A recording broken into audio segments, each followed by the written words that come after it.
What's up, bro? What's up, Can you dude? believe we're here? No, this is. I didn't know this existed in No. Northwest Arkansas.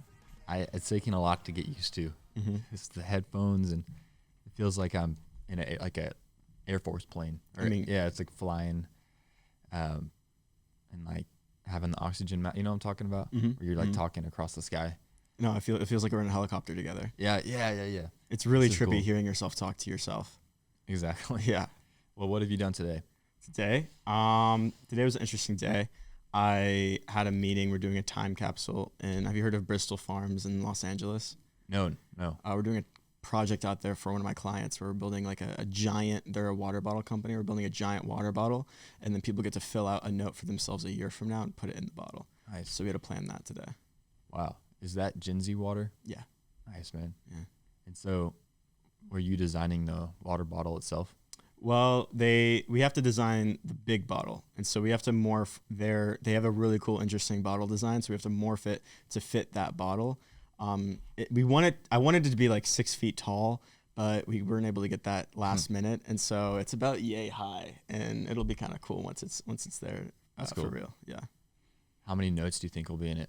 Well, they're supposed to get a couple thousand visitors that day at that location, so we'll see. It could be nobody, and no one wants to write a note for some clear paid promotion, but we'll see.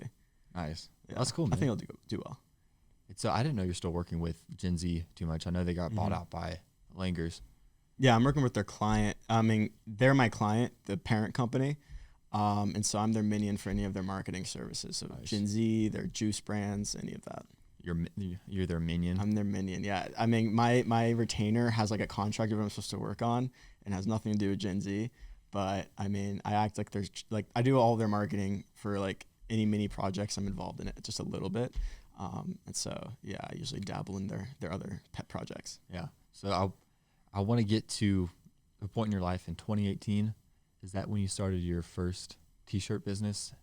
That wasn't my first, but it was my first successful one for sure. Okay. I want to. It's like 2015 when I first got Oh, into entrepreneurship. 2015. Okay. Yeah. I want to backtrack to from where you are now with Langers to the previous businesses you've done until that most successful one. And then once we get there, you can just take it away. So, Okay, so you want to start now? yeah, work back. Go back. I just want to see. I actually don't even know all you've done. Interesting. Okay. Do you want more like what kind of podcast vibe you're going for? Do you want more of just like the businesses, my story? Do you want Yeah, more just your of, story Okay. and the businesses. Okay. All right. So right now I'm doing two things at the same time. I'm running a marketing agency, and then that marketing agency, I'm using the funds I sort of make from that to build this app called Crosspost. Yeah, I didn't know if Yeah. you wanted to talk about that. It's up to you, man. What do you want to talk about? Nah, we don't have to, since it's so new and it hasn't even like got a footing yet. I don't want to mention too much about it. We can. It's up to you. It's like that's my passion project. Yeah. And then marketing agency, although I still love the work I get to do with that. That is a lot more task oriented. Like that is, I know what to do. These are the work that it takes to do that. There's no really dreaming or experimentation. It's more of this is the work we need to do to provide eyeballs on their juice brands, on pineapple juice, on Gen Z water. For Crosspost, I actually get to build a product, and that is like that thing I do that like really makes me feel like not thrive, but it's like an inherent passion about it because I love the creative stage. I love like the idea of like coming up with what is some person I don't know the customer how are they gonna use my product? So I love thinking about that. Let's talk about Crosspost if you want to. Okay, sure, yeah. So I've been working on it for like a year and a half. It hasn't been like created yet. Right now we're in the development stages of it. Yeah. But the idea, I've been tinkering with that for a while. And so the idea is first TikTok came out, and then TikTok got copied. TikTok's vertical video, 9:16 vertical video, you swipe up to see the next video. They sort of made that popular. As soon as that started like to hit the market and explode, I mean explode, it had amazing growth, one of the fastest growing apps of all time. The whole culture of social media, of both people that do it for a living and regular people, they all understood that this was the next Instagram. This was the next wave. It wasn't like when Instagram took off where people were still speculating, is this going to be the next thing that we need to get part of? Is this going to be cool? Are young people going to use this?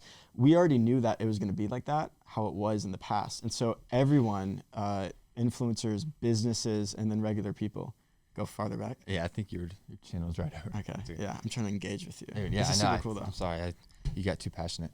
Oh yeah. Go ahead. You stop me. Resume the whenever you want. passion, dude. Yeah, you control me. You hold me on a leash, and then whenever you want. But basically, people knew that TikTok was going to be the next big thing, and so everyone rushed to it. And Instagram saw that, and so Instagram copied TikTok with Instagram Reels. YouTube saw that, so YouTube copied TikTok with YouTube Shorts. Then Facebook copied it with Facebook Reels. Then Snapchat created Snapchat Spotlight, and then Pinterest released this thing called Idea Pins.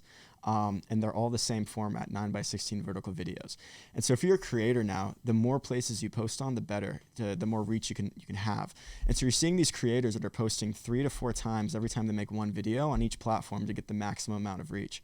And so if they have to post on every single platform, and I know creators that post 4 to 5 times a day, some more like 10, it's a lot of work to have to create your video and then upload it to each separate app, type in the caption, choose the music, turn on or off the switches for the settings, and then hit post. This allows you to do it all at the same time with one click. And then it also allows you to view all of your social media feeds in one place. And so that hasn't been done before, and it's not been done how I want to do it. There's other competitors, but they're thinking more of like an enterprise business model. They're not thinking of, let's make an app that looks and feels like social media that everyone can pick up and use and start posting everywhere. So that's the idea for the app. And so I really believe in it. I'm investing more money in that app than I'm paying myself from my marketing agency. And you know my background. You know how like it's probably not the best financial decision, but I feel like it's going to be very successful. So I'm willing to take that risk. I think you have the spirit of an entrepreneur, where you have to do the risk, and like if this doesn't work out, then I don't know what I'm going to do because I'm spending so much. Yeah. But yeah, dude, that app gets me so excited. And you're what, 2 weeks away, 2.5 weeks? Oh no, we're probably we got the team on it just a month and a half ago. Okay. And so we have like 2 more months until early beta. Oh, okay. I think I meant months. I remember you saying that. Yeah. I thought it was weeks. Okay. Well, I cool, wish. man. Yeah. I'm excited to see that. Appreciate it, bro. I always thought, like, when you told me that it's gonna be really sought after. I said like the Facebooks and the Instagrams. I guess they're the same, but everyone's gonna want a piece of it because you have your finger in every single platform, and I think any social media would want that ability to project to everyone. And I'm excited to see what happens. Yeah, bro. Yeah, it's a lot of work. But this is my first time working with real like software developers that are actually coding. I've used a lot of like website templates and a lot of different things that you're sort of putting bricks and pieces together. Like, okay, this part is for my product page. This part is for sort of the recommendation feed for it. But it was never from scratch, where there is no template. There is no website for it. Everything is completely bare bones. Like the code, the UI is a different set of code. So yeah, this is my first time being able to dabble with something like that. So they're typing like, if you want, like, it's literally everything. The whole entire website's just a blank screen at the beginning, right? Yeah, yeah. So your guys are completely designing it. Yeah, That's cool. That is really cool. So that's what you're doing now. Go back. I know you had Ethos. Explain that, and then anything preceding Ethos as well. For sure. Yeah. So that was Ethos, and the brands before that were basically me. That was my college degree. That was my university. That was my training for being able to run a marketing agency. Was all the work I did before that with e-commerce, with really understanding the fundamentals of how exposure and culture works on social media. And so using that marketing strategy and applying it towards an established business. So that's why I'm excited about CrossPost, because I think it'll be finally my first extremely like well-built established business, not like a brand new company I'm getting off the ground, where I could apply marketing to it and it sells and I don't have to worry about fulfillment and supply chain, which that's what happened to Ethos. So Ethos was, I've always wanted to have like an idea of a fashion brand since I was probably in high school. I loved the idea of creating a brand on Instagram that was extremely visual. So it was almost like we were building visual content on Instagram that you can buy into if you want to by buying clothing and merchandise. And we wanted to create really, really interesting content on Instagram and have like that brand have a story to it that people thought was cool. So ethos means character. And so we played off that as far as we can take it. Like ethos means like your character. Now, during that time, like a year or two before that was when I had my sort of my Jesus experience. So I was like, okay, how do you be made new? So ethos is character reborn, all things new. going from darkness to light. So that was the idea for the brand. That was this content that we made. So we needed to make content that was like a little bit more emotional than you would get for a clothing brand, a little bit more of a story than you would get for a clothing brand. And the idea for it was a butterfly for metamorphosis. So we made these, like, this is my first time being able to create something again for product wise completely from scratch. So I've made a lot of clothing. I've sold a ton of t-shirts and stuff, but they were never like completely from scratch where I could choose like the fabric, choose the label. And anyone who's ever made a clothing brand, the idea of being able to put in your own label in the back is always the most exciting thing ever. Cause like, that's what makes it like professional or like unique. Like, this is mine. Mm-hmm. I'm not just using a Gildan. I'm not just using some kind of blank.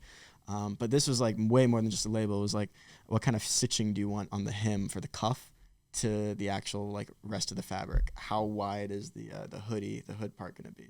So that was like really interesting for me.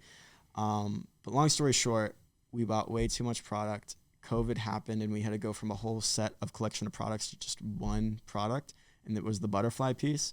And then just to be extremely honest, it looked really good in person. People loved seeing it, but that is different than people putting their money up for it and buying it.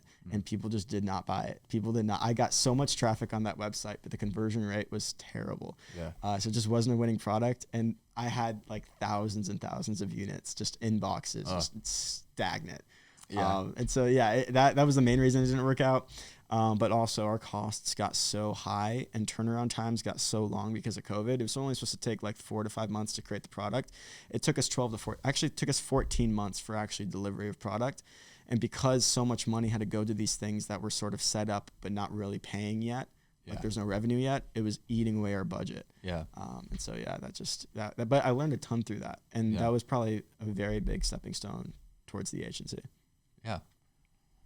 Dude, the butterfly is beautiful. And you had an artist paint it. Yeah. Her name was Bella. I forgot her last name, but she was really, or Belle, I think. She was really, she's a cool person. So I had someone that like could paint it, and I had someone that did like SoundCloud rapper, CD like design that was able to like add like a techno filter to it. Yeah, it's awesome. Thank you, bro. I have the hoodie and shirt now. I really like it. Oh yeah, I forgot. Yeah. Yeah. It's so bridging that gap. Was there anything in between Ethos and the Patriot? Yes, that was a really chaotic time. There was a few different businesses that. So after Proud American Supply, I lost everything. I literally was penniless. And so I had this amazing like friend. We weren't that close at the time, but through that, he supported me a ton, and we became friends through that. In terms of support, I mean like a bed, a car, and then I was gonna be building these businesses for him, and he'd pay me in order to be able to sustain myself while I build these businesses for him. So we had a few projects that some of them went really well, some of them not so much. Long story short, we did probably about, I would say, close to like $800,000 worth of revenue for his businesses, but none of them were able to really sustain themselves long term. And so that was really tough because that was my first time where it wasn't just me building my own business for myself. Like if something is successful or unsuccessful, it rests on my shoulders. Well, now the guy that's helping me a lot by just having a place to stay, you want to make it right for him. You want to be able to give back towards him. And so when the business isn't able to like sustain itself and be successful for him, not even for me, that's a tough feeling because that's the dude that like the house you're staying at, the food that you're eating that day. So that was really like an interesting experience. That was about a year, I'd say a year and a half in Old Fort Smith, Arkansas. Yeah. So it's like it's not just you anymore. It's you, and then it affects him. That responsibility stuff.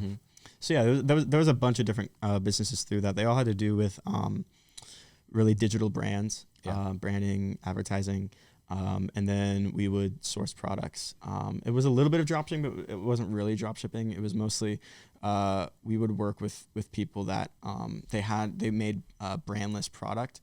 Again, it was clothing. It was pretty much my entire like track record was clothing up until now. And so they were able to be sold under any brand name. And so we would work with them, verify the product, verify the supplier, and then we'd sell their product on our own branded site. Nice. Yeah. So dude, talk about Proud American Supply. I thought it was Patriot. Yeah, no. So this is like, this story is just insane. So talk about just the beginning, and then and yeah, just take it away. Do whatever you want. Go in as much depth as you would like to. But it all started with that one product, right? Mm-hmm. Yeah. So that was like early. It's amazing how fast we just went over many years. Like, Yeah. That was I'd say 2015 was my first started entrepreneurship heavy. 2016, I think, was the beginning of that brand. And that was my first major taste of success. Mm-hmm. That was my first time, like I went from literally just entrepreneur that wasn't an entrepreneur. Just I was trying things, testing things. I wasn't like doing anything like legitimate to all of a sudden I had $1 million brand that I had to like manage while I was in high school. Wow. So that was a huge transition for me. And so I had this idea for, again, it was always clothing. And the brands I was doing before then were sort of like my different versions of what Ethos was going to be. So that was like the young version of like what I wanted my cool clothing brand to be. And I was doing kind of well with that. I was able to sell some stuff. Twitter was actually like the clothing space, and Twitter actually had a presence. It doesn't anymore. And so I was able to build some brands there. So I had some money from that, maybe like $10,000 I was able to invest in this. But I had that money. I had my dad say, hey, can you take out all this stuff from my savings from like Christmas and my birthdays, and just like, I'm really serious about this entrepreneurial stuff. I want to really like fully go into it. And so he said yes, although it was a lot of convincing to get to that point. Yeah. And so I saw that, and I wasn't well versed in politics at all. I was, I think, barely 18, maybe 17 when I first started.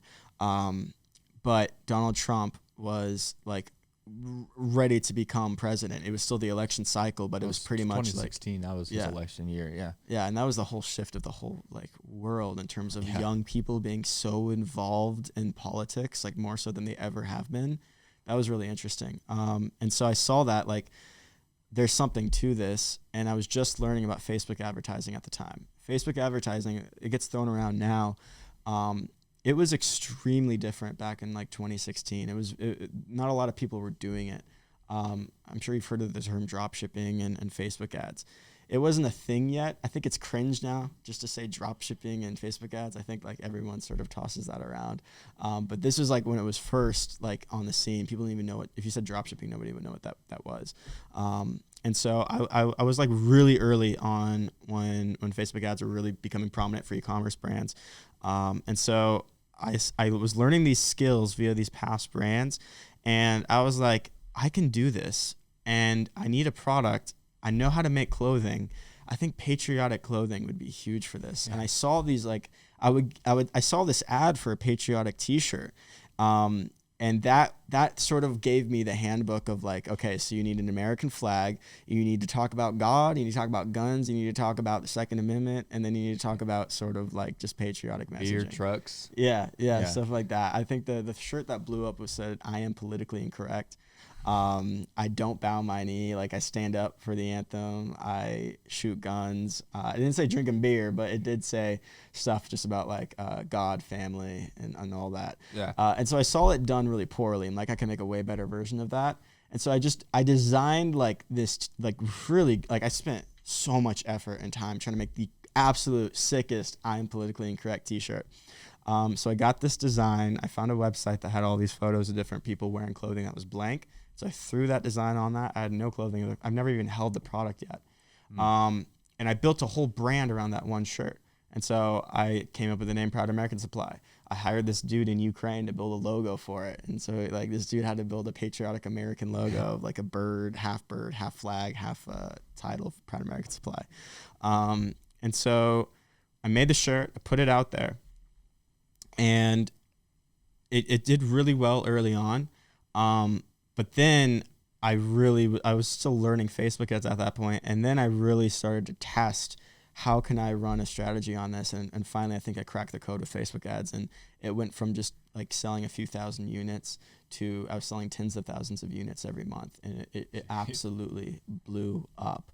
And so at that point, I was like, oh, this is more than just one T-shirt design. So then I started building these other T-shirts designs. I started building hoodies, women's crew necks, and sleeveless shirts, athletic gear.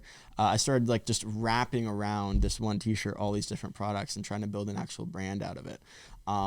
And so I was good at the clothing and the product, and I was good at the ads, and it was crushing at the time. But I was really, really bad at supply chain and logistics, and I wasn't really good at my numbers. I mean, this is my first time I was like extremely successful, and so all the numbers I looked at for the business were in the Facebook ad manager. None of them were actually in my bank account. None of them were actually in the accounting. I was very slim profit at that point because I was putting so much money into marketing. My revenue was insane, but I really wasn't taking too much time to think about, okay, I'm spending this much on product every single month and this much on ads, and this is what it takes for us to be profitable. I could have probably made a lot more money if I actually scaled down my revenue. At that point, I was doing around $200,000 to $300,000 a month. I probably could have scaled that down to like $50,000, and because there was less volume, make the same amount of profit and have way less overhead. Because it was just me and this guy named Marco that was in the Philippines helping me with customer service. Yeah. In the Philippines? In the Philippines, bro. Your customer service rep? And him and me. Yeah. It was so many emails we had to answer. And so I was doing everything. I was creating the product. At that point, I was actually working with a company to produce the clothing. But it was still sort of a print on demand model. So we wouldn't buy the product up front. We would actually just have it printed on the t-shirts and hoodies and stuff as the orders came in. Oh, okay. And so I was like running everything. That was extremely stressful at that point because I was running the business after football practice, after school, trying to cram in my homework. And after Algebra 2, go home and run a business. Literally. You were, how old were you, 17, 18, high school? I think when I got successful, I was 18. And so you said making $300,000 in revenue a month. That was some of my bigger months. So that's what, like, did you cross 2 million a year that year? I guess, what was that, 2016? Yeah, the first year was 1.5, and then the second year was 2. So what did that feel like being 18 high school student, 18-year-old high school student running just getting $2 million in revenue? I don't know how much you profited personally, but like what was probably like $250,000 or something like that. So at 18, you earned $250,000, $250,000. It didn't feel like that though. I was really dead set on my company being successful and sustainable. Yeah. And all I really wanted was for my company to be able to run itself well consistently. I mean, ever since day one, there was problems early on in the company. I mean, it was my first time having this much like responsibility on my hands. And so there was a lot of things that I was doing poorly because I just had no knowledge of how to do it better. And so the amount of stress that came with that, I never really got to have a moment where I sat back and went like, oh, I have all this money. I'm 18. This is great. Bask in the water. It wasn't like that. It was. I was like really anxious through all of it. I was extremely anxious through all of it. And then not really. I actually had more peace after I lost everything and had less responsibility than I did when I had the money. And that really helped me figure out like, okay, I just need to like decide what's successful is really like what I'm meant to be doing more so than the money. Yeah. Because when I had money, I didn't have peace. And so when you could have anything and you don't have peace and you're just like extremely anxious.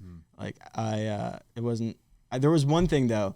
I was able to go to Central Mall. Remember Central Mall? Oh yeah. All my buddies grew up in Fort Smith. I forget that you did. No, I don't know what that is. It's the crappiest mall you've ever seen, dude. It is an awful mall, bro. It is, let's just say it looks like it was built in like the 60s. Yeah. And all those like pictures of like where you see like something from something that reminds you of when you were young, the nostalgia photos. Yeah. It looks like a vintage like building. And like it was just today.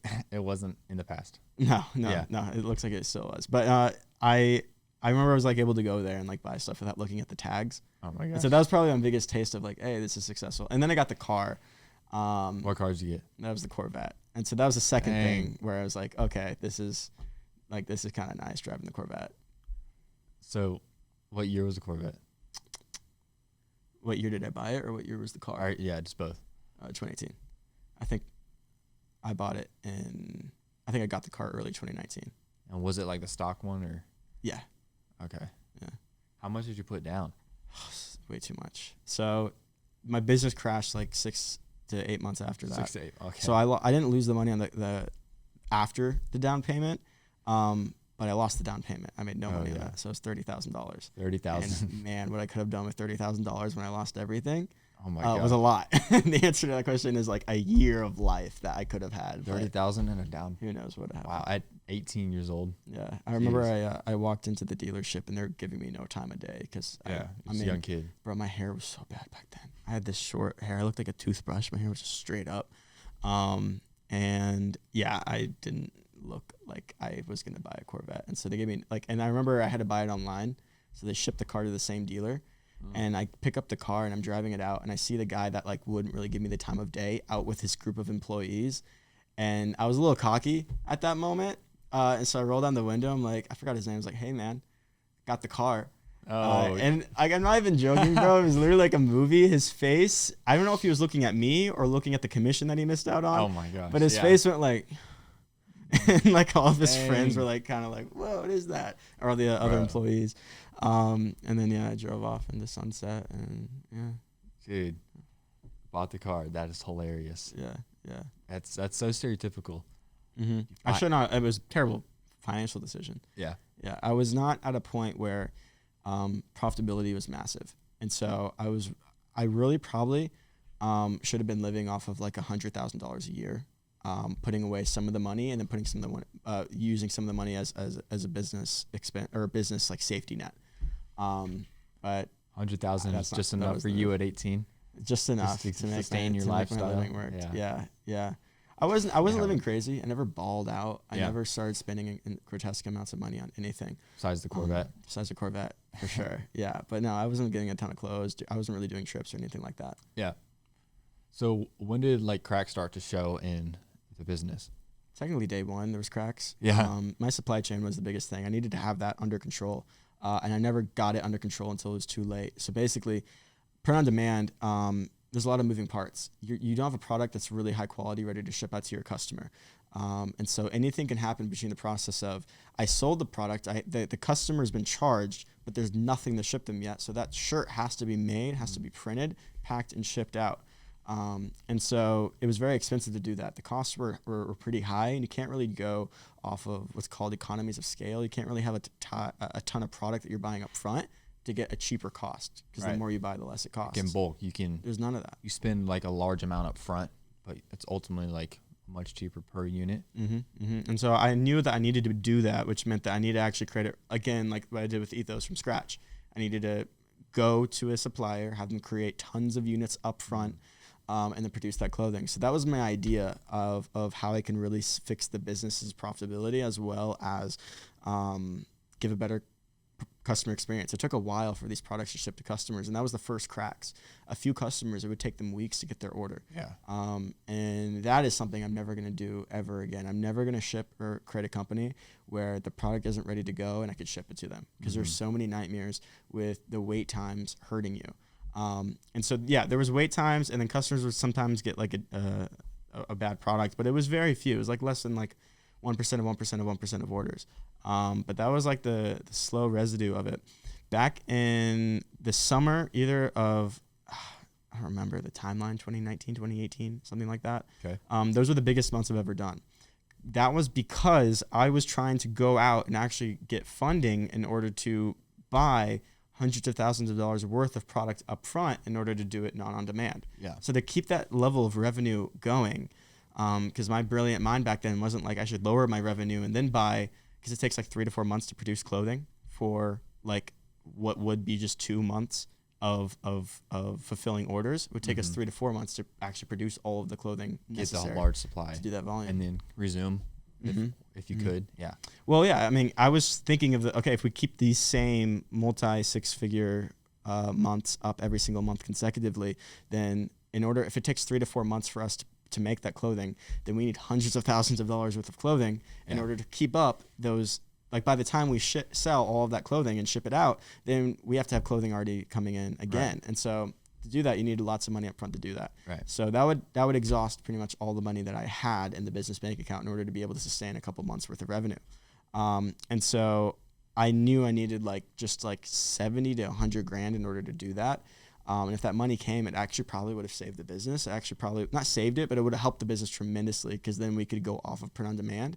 Our margin would instantly go down to we would have 15% margins. They would go more to 60 to 70% margins, which would completely fundamentally change the company. Oh yeah. Yeah. So and you say like keep the revenues up? How did you control revenue? Mm-hmm. So basically, it was controlled revenue. That was the interesting thing of it. I was able to control my revenue like a gear. How'd you do that? It was Facebook advertising. I really fundamentally was learning Facebook advertising, and I was able to understand, okay, you need to have a certain creative asset. That creative asset would last you anywhere from 1 to 3 months, and then it would dry up and no longer would be as cool. And then you need to replace that creative asset with a new one, and then you need to run to a different ad. This is a little bit different than it is now. It's a lot easier now to run ads back then, but back then you would need to run different kinds of ads. So you need what's called a PPE ad, which is paid per engagement ad, and then you need to run what's called a conversions ad under it. The conversions ad is what's actually tracking customers. So this was actually before the whole Cambridge Analytica thing. I had such a different understanding of the whole Cambridge Analytica scandal because I was understanding that, the reason that they're able to find my customers who were hardcore right-wing conservatives was because they were being tracked all over the internet. In order for me to sell product on my website, I had to have what's called a Facebook pixel attached to my website. For me, the benefit was that any customer that bought a product on my website, I would be able to see that product sale tracked in Facebook because they bought it off my website. I didn't realize until later that I was giving the keys to Facebook for them to track every single user that comes into my website. And so they give you this really important tool in order to run your business and to run ads, which is the Facebook pixel. And in return, everyone that goes into your website that's connected to their Facebook account on their browser, on their phone, they get to track what they're doing. And so they have everyone else's websites, and they're able to understand who this person is based off their web history. So their web history guides them in, okay, this person's into conservative news networks. This person's into Donald Trump. He's maybe going on Donald Trump's website, whatever. And then that's able to sort of like have us find those customers. And so I was running directly to those customers at the time. And I really was. I would have to find how much does it cost for me to get an order. So if my average order value was like 1.5 t-shirts, so it was around $30 to $40 for one customer. It cost me anywhere from $15 to $20 to acquire that customer. And so that's why the margins were small. You had the $15 to $20 Facebook cost on top of the cost to ship the order, on top of the cost to actually create the order. How much did the clothing cost? Add it all together, you have a slim margin. But yeah, I was spending at one point, my highest point, I was spending $10,000 a day on Facebook ads. Jeez. And I was doing around $20,000 a day during that time, during my biggest month. So it was almost a formula. The more you put in, the more you get out. So it's like, if you put nothing in, like there wouldn't be, like would there not be people who like just liked the shirt and came and bought it? It would only be, they'd only buy it if they saw like an ad from Facebook. Yeah, there was no way to come to the website. I didn't learn about SEO, search engine optimization. I didn't know about really content yet at the time. Now, what I know now is because of all of the horrors I went through with having to run a business off of performance marketing, where that's the only source of revenue, you're putting all your eggs in one basket, and that one basket is extremely volatile. Performance marketing? Yeah, so that's basically what I told you, where you're putting in this much money to get one customer. That's called performance marketing. So marketing is just getting eyeballs on the product. Performance marketing is we identified this is how much it costs to get the product or get the consumer to buy. And so then we're going to spend that much money and maximize it and scale it in order to continue that recipe. So it's like direct purchase marketing, like instant purchase. So if you're performing bad, you get bad sales too. Yeah, and there was days. So it was really interesting. I wish I had like some really awesome like engineer dude to help me sort of figure out our formula for this. I do now, and I figure out there is some science to how we do it. But basically, there's days where you're negative, where you're paying more like $30 to get a customer, and you're actually not in the profit. But then there's days where you're way in the profit. And so then you have to look at it from a longer term view in order to understand, okay, this is actually, we are profitable doing this, but maybe not as profitable as we think we are. And then nothing lasts forever. And so a winning product, my product, like that t-shirt was what's called I call it a major winning, like a holy grail product. Like a unicorn. Yeah. I mean, isn't that like a venture capital term? It is. Yeah. So it's basically that for just like products. Usually a winning product run well on Facebook, depending on how broad it is, how many people and potential customers there are that can use it. Ours is very niche. It was very patriotic people and an older demographic. There were boomers. I was building a major boomer clothing company. Yeah, great for young people too. But basically, it should only last a few months, and then potentially make like maybe $500,000 to $1 million if it's a smaller, just a t-shirt mainly. Usually that's how far you can take a t-shirt nowadays. Well, my t-shirt, like I had one t-shirt design that did $2 million in revenue. And so that was more than 70% of my revenue. Yeah, just one design. So that was like a major winning product.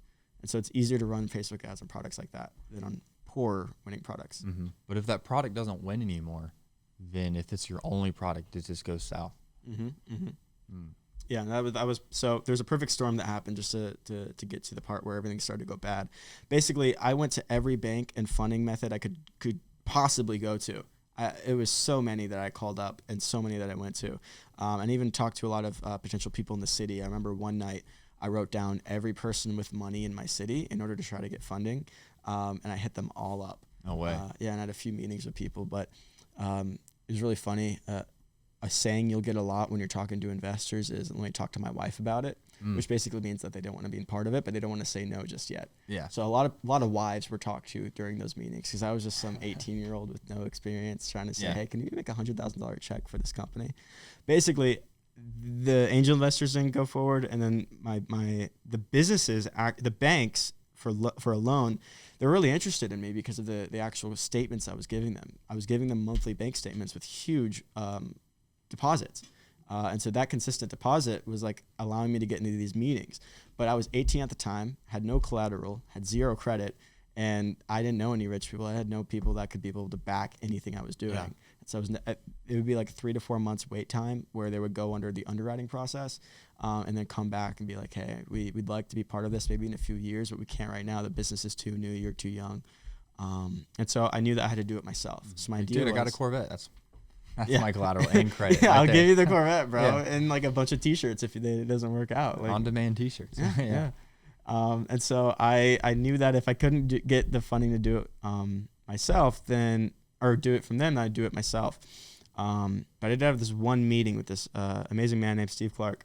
But it would take around 9 to 12 months working with his team in order to make an investment offer happen. And so that was like the most promising thing was 9 to 12 months away. And so thinking back now, 9 to 12 months is not that long. No. At 18, 19, 9 to 12 months is forever. 9 to 12 months is not that long. I probably should have just like slowed down the company and continue doing that. But I said, screw it. I'll do it myself. If I'm only making this much like percentage profit off of this much revenue, if I expand my revenue to this, then I'll make this much profit, and then I'll be able to lower back my revenue because, again, the advertising was like a gear. It was like a funnel. I could turn it on or off. Then I could reinvest it, buy all the clothing myself, and then like fix this business fundamentally. And so I did that. And so for 2 months back in like I think that summer, either 2018, 2019, it was the biggest months I've ever done, ever. It was like close to $500,000 in 2 months. And so theoretically it worked, but what I didn't realize I was doing is I was building a massive ticking time bomb for myself that was about to collapse on me and ruin my business, ruin my life, and be like an incredibly stressful period of time. Basically, my supply chain was not able to maintain. I guess my supplier was not able to maintain that volume I was doing. And I pushed so much volume on them, and I think their business also wasn't fundamentally solid, as well as their clients that they were shipping product for too. And so what I did was I made a lot of customers, thousands of customers, have to wait months on their order, many customers never getting their order, and many customers getting the wrong order. I created about like 10,000 of those in 2 months. What would they get? Like a SpongeBob shirt or something? I had people getting Michael Jackson t-shirts. No way. I had people getting men's size prints, which are big on women's size clothing, or the opposite, women's size prints on men's size clothing. And yeah, the biggest thing. Tiny little logo on their shirt. Could you imagine? Like you would buy a shirt, you had to wait a month for it, which is way too long, and then you'd open it up, and the print is about this big, and the shirt's about this big. Yeah, it's just terrible. Yeah, not a good. Me and my poor Filipino friend, we had to do a ton. A PR disaster. Philippines friend. We had to do a ton of customer service emails. Sucks. Yeah, I remember it was so bad. I had to hire my friend. I was a city kid, but in Fort Smith, I had a bunch of good old boys. Yeah. And I had a friend named Cameron Brady, and I had him come over, and we would have to like, dude, I'll pay you $100 if you could help me like send 1,000 emails today. Oh, yeah, 1,000? So, yeah, so literally from like when we woke up till like literally nighttime, we'd be just like writing emails, trying to respond to these customers. So basically, Oh. I destroyed the business because I wasn't able to fulfill all his demand. You just doubled down. I doubled down, and I got what's called chargebacks. And if anyone who's ever gone through this is listening to this that has gone through like chargebacks. And what's called a hold, a PayPal hold, and payment processor hold, we could go on a vacation together and talk about it for hours because it's a very interesting experience. What is it? It's basically you're only supposed to get less than like 0.2 to 0.5% chargebacks out of all of your orders. If your chargeback rate goes above that, you're what's called, basically they flag you and they need a review to make sure your business is working. Because a payment processor is the portal to credit cards and debit cards. So in order to run an online business, you need to accept debit cards and credit cards or PayPal.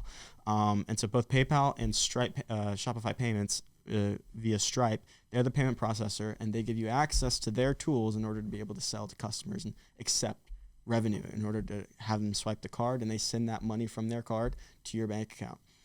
So they need to make sure they're working with good businesses that aren't scamming people, basically. Because they're on the line. Mm-hmm. Okay. Mm-hmm. If their chargeback comes and I jump out of town with the customer's money and I go to the Bahamas and they can't find me or track me down, it's out of their pocket that they actually have to pay the chargeback, because chargebacks are a very strict process in the bank and credit like sort of industry where it's supposed to help against fraud, basically. Well, my chargeback rate was so high it was considered fraud. It was past the red flag. It was all the way up to fraud. It was like 10%, which is terrible. Now, I didn't want any of this to happen at all, and so my heart dropped and I realized what happened. How do you get chargebacks? So the customer calls up their bank and says, "Hey, I never got my order." I sent them an email. It's taking them forever to get back at me. And I'm seeing a lot of pissed off customers on on comments on Facebook saying they didn't get their order either. I'd like to file a chargeback. And so then the bank submits to me sort of this letter, but it's like a digital letter. Hey, you either have to fulfill the order or you have to refund the customer full. Okay. And so when you had 10,000 angry customers and just you and your friend, you couldn't fulfill all of those, so that's why you got 10%. Yeah, basically. So what happened was everything that could go wrong. Now, since this whole process got out of hand on me, because some of the stuff I went through was kind of like comically bad, and the timing was like everything that could go wrong went wrong, and stuff that didn't need to go wrong went wrong. That was all part of my journey of sort of finding myself and finding God through all of that. I needed to hit rock bottom, and that was sort of like the nuke on officially getting to rock bottom, and then like 2 years of hell after that. And so that was like, it was incredible. I remember all within 1 week, all the customers. So I found out that an angry customer has a timeline. They all do. After like around 5 weeks, the customer gets upset. After around 7 weeks, the customer's ticked. If they haven't heard back from Shopify, or if they haven't heard back from customer support and they haven't gotten their order, that's their timeline. And so all these customers were following that timeline. So I got hit with thousands of emails at the same time. And that's when I realized, oh crap, my supply chain my products are not going out. Something's majorly wrong. Now that was my fault. I take full accountability for that. I should have been a lot more, I should have really made sure that I was able to fulfill the products that were the orders on my business. And even though I had a third party person, that was like the blood was on my hands. I knew that there were problems with that already, and I should not have allowed that much demand to go through. But like it was too late now. I was in the situation thick. And so then at that moment I got tons of chargebacks. So I had to settle all these cases. And then the biggest kicker was when you get a certain number of chargebacks, your payment processors can hold your funds. So before the money goes into your bank account, it's held by them for a certain amount of time. So all of a sudden I had hundreds of thousands of dollars locked, zero access to it on PayPal and Shopify. And so I didn't know that it would take me close to 8 months to get that money back from those payment processors. So I kept the business running at the same volume. Oh no! I thought 8 months? that I would be able to fix this, and I needed future capital in order to reinvest back into these customers in order to keep the business alive. And so I was running the business, paying for the ads, paying for the product without revenue from the business bank account. And so I was taking money I didn't have to sell orders that I should have been getting, with money I couldn't get access to. That was the revenue because it was being held by these payment processors. So what I essentially did is liquidate the entire business account. I laugh about it now, but back then it did not feel good. I remember And so say everything that could go wrong in a week went wrong.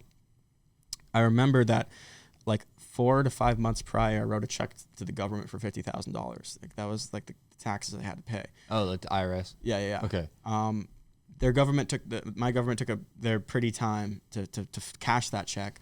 I forgot about it at that point. I totally forgot that there's a check that could be cashed at any moment.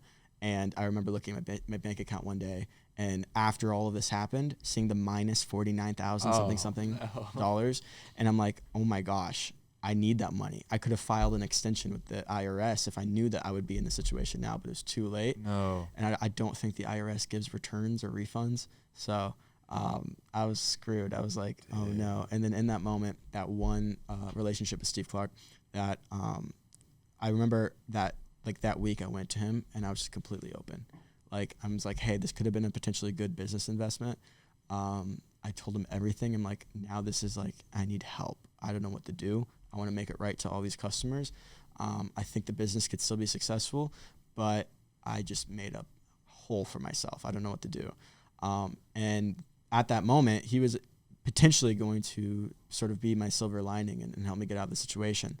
But I got so many bad reviews, and this never happens. The Better Business Bureau of Fort Smith, Arkansas, created a press release saying that this company, Proud American Supply, has a high rate of negative customer reviews, and that we advise you to beware of this company, and gave me like a D or F rating or something like that. I remember like people would search up the business's address because I didn't know what I was doing. I was running the business out of my home. They had people like angry customers posting my house on Google Maps, on Facebook comments saying, this is the business we're getting our shirts from. This doesn't look like a business to me. And then basically the worst part was I wake up to a call from my dad one day. My dad is on 4029. He's the news guy. And he's reading the teleprompter, doing the news that morning. And he doesn't know the next story that's about to come up on the teleprompter. It's a press release from the Better Business Bureau for his son's company saying that this company is now like classified as something to beware of. No and he's way. reading it and he knows who the company owner is because it's his son. Are you kidding? He had no idea it was about to come up. He's like, so I wake up to a what? call from my dad being like, hey, if any reporters come to your house, if like anything happens, call me. Don't talk to anyone. Also, so I wasn't talking to my parents about any of this. My parents had no idea that like what was going on. Dude. That was a huge character flaw. I kept everything private and was like, I'll go through this storm on my own. And so they had no idea until my dad would read it to the news. What a terrible way, man. Yeah, really That's bad. like so funny. It's like so ironic and like so terrible that it's just hilarious. It's so funny looking back at it now. Your but dad it reads was it really on weird the- at the time. Yeah. Oh my gosh. Yeah, and then I get an email from Steve Clark that was potentially going to be my silver lining from his partner, saying that, hey, we saw the press release. This isn't a bridge we're able to cross at this time. We hope the best for you. Oh. And that was like supposed to be the end of that. And so that happened like a day before the IRS check thing, a day before all my money got held. And so immediately everything that could go wrong went wrong. There's a few other things too that like, why is this happening now kind of situations. Yeah. Oh, man. Long story short, the business was not able to be revived. Steve Clark did end up actually being able to help a lot of these customers get their order and making the situation like solid. But we tried our best to revive the company at that point. We had to rebrand it because the brand was tarnished at that point. We lost hundreds of thousands of followers in our email list. And so everything, it was starting from ground zero. And we weren't able to make it work. And so, yeah, that was sort of the end of Proud American Supply. And that was the beginning of going from having a Corvette, having a house, a bunch of stuff, a girlfriend, and all that, to I actually lost everything the following like 2 or 3 months after that. I lost the car. I lost a lot of my stuff. I lost like my girlfriend and my dog, dude. What? My dog escaped and I never saw her again. No. All like during this period, I lost, and then like I was at ground zero. And that was like the most anxious and stressed I ever have been. But everything I just said, I would not take any of it back, because I learned about me. I learned about like what I was supposed to be here for, and what life was really like it was about me having a relationship with God, and it was about me having a purpose that had these gifts of entrepreneurship, but I was using it for the wrong purposes. and now I have a purpose for them, and just to be able to find peace in that. I had no peace through any of that, and for the next 2 years, it was extremely stressful and anxious. Wow. But through that, I was able to grow. And so actually, I would not take any of it back for a second, and I am extremely honored to have gone through something like that, and I'm thankful for like just his grace and his love, God's love through all of that, because he was there through all of it, and I didn't know him yet. And you bet that during that time, with the amount of stress on my shoulders, I was starting to dabble into drugs and drinking and partying, just to try to get some sanity out of like just the craziness I was going through. But that didn't mean that God took his hand off me for a second, and he would lead me for the next 2 years. It was a very growing and sober opportunity to rebuild my life, but also to rebuild me as a person. And through that, I wouldn't take back a thing. It was needed. I needed to go through that to be who I am today. Wow. So yeah, it was totally worth it. And how much debt were you in? What, 19? I think $250,000. So all of that, with lost everything, 19 years old, $250,000 in debt. I call that my college degree. That was my college debt. Dude. Yeah. So just like the emotional, like stress, the emotional toll of of losing everything, two of having all that, Corvette's gone. And I think it's an amazing story. Just you're here today and like looking back happily at it, and still being a risk-taking entrepreneur. You know, I think it shows that you've had a good healing process. You know, come around, you've matured a lot, and you still have that fire.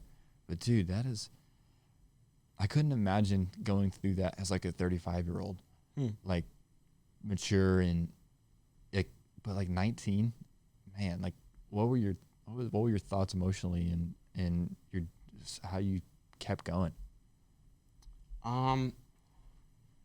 Well, first off, thank goodness I didn't have like a wife and kids, and I was like 35. That wouldn't be bad. Like 19 and early 20s was a good time to go through that, to get it out of the way.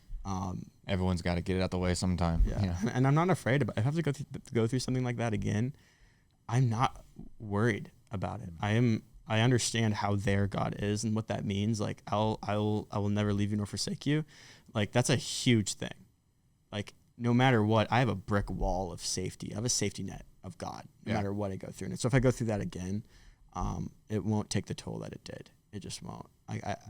It was a traumatic moment, but there's no trauma effects of it other than what God's brought me through. And so like, I'm not afraid of like having to go through something like that again. I don't want to, not anytime soon. No. Hopefully Cross Post is successful. Yeah. And I learned a lot of like how to not like kill a business through that.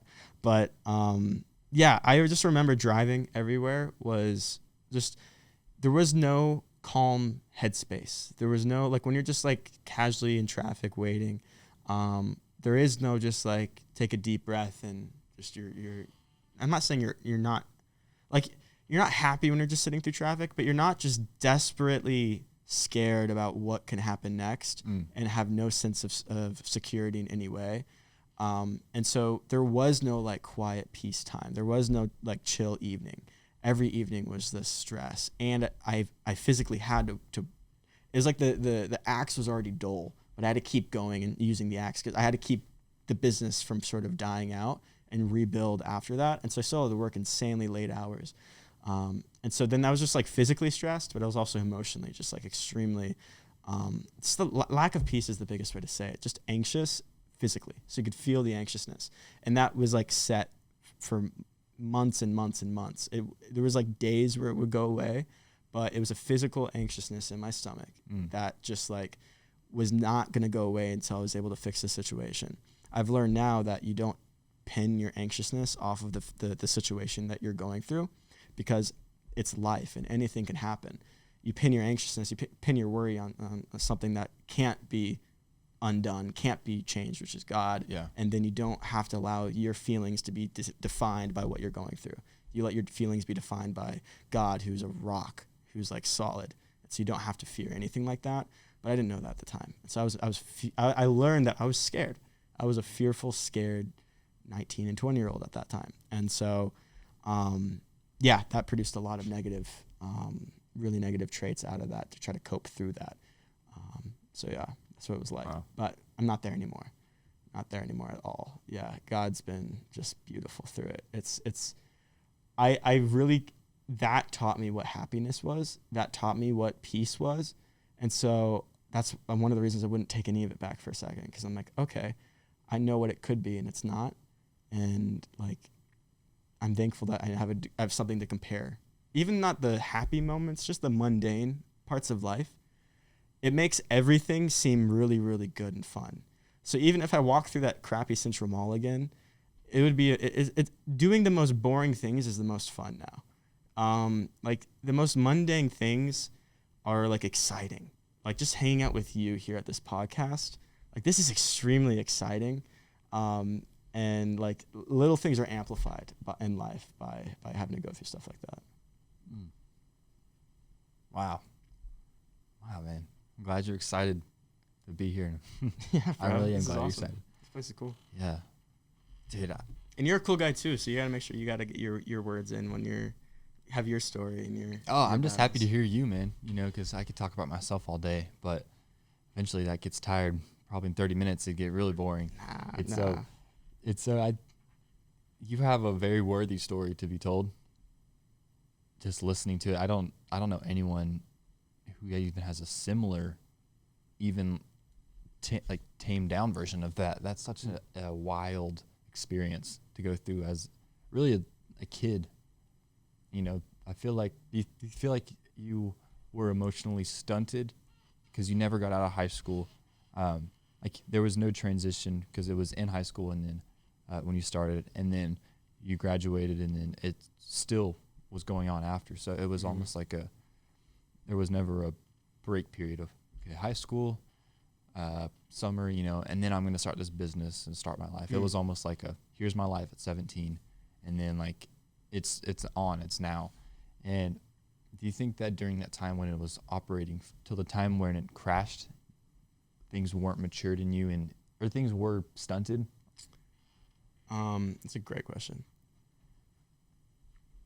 I would say parts of me were forced to mature and parts of me were forced to grow up quickly. Yeah. And then other parts didn't have a chance to go through their course. And so even before things went bad, in order to build that business took a tremendous amount of just time, just a lot of time. And so there was a lot of evenings my friends would hit me up and I would say no. There's a lot of evenings where I was like in my basement, night owl. I was forced to become a night owl, just working at like 11:30, 12, 12:31, and then some nights 2, 3, 4, and then a few all-nighters like every once in a while. And so just that, I was already kind of pulled away from the average, I guess, high school, and then I guess you could say early college years, just because I had a lot on my plate to do. If you asked any of my friends back then, they would say like, yeah, he was always, and you know this, he's always hard to get a hold of and hard. Yeah. He's always late to everything. And so, yeah, that was even worse back then. And so, yeah, I there was a lot of sacrifice already to do that. And I understood that. Like through all of this, I always knew with my life I wanted to do big things. Yeah. And I think that was all preparation. I don't think any of that was the big things. And so I understand that like there's a sacrifice that comes with that. And so I was willing to go through that. I didn't know how bad it would be. I don't know if I would have signed up for what I had to go through. But to answer your question, yeah, I was forced to mature in a lot of ways. I was forced to be able to handle a lot of stress.